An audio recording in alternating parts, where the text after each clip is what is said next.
மதுரை மாவட்டம் சின்னக்கட்டளை கிராமத்தில் உள்ள சருணமுத்து மாரியம்மன் கோயில் சித்திரை திருவிழா வெகு விமரிசையாக நடைபெற்று வருகிறது.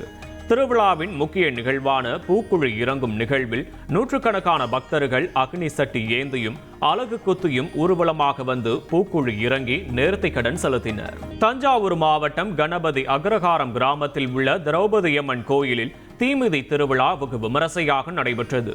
திருவிழாவை முன்னிட்டு காவிரி ஆற்றங்கரையிலிருந்து பக்தர்கள் சக்தி கரகம் காவடி எடுத்து மேலதாளத்துடன் புறப்பட்டு முக்கிய வீதிகள் வழியாக கோயிலை வந்தடைந்தனர்.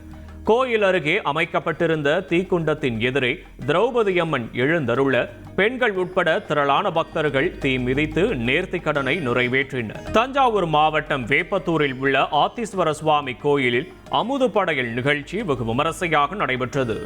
200 மூட்டை அரிசி மற்றும் 4 டன் காய்கறிகள் கொண்டு தயார் செய்யப்பட்ட அமுது படையல் அது வைத்தி ஒரு பிளாட் வாங்கணுமா இல்ல ஒரு பிளாட் வாங்கணுமான்னு ஒரே கன்ஃபியூஷன். ஒரு ரியல் எஸ்டேட் எக்ஸ்பர்ட் கிட்ட பேசு. எப்படி பாஸ்வாலா பாஸ்வாலா பி தி பாஸ்.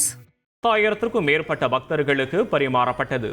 இதில் குழந்தை வரம் வேண்டி நூற்றுக்கணக்கான பெண்கள் சிவனடியார்களிடம் அமுது படையல் உணவை மடிப்பிச்சையாக வாங்கி அருந்தினர்.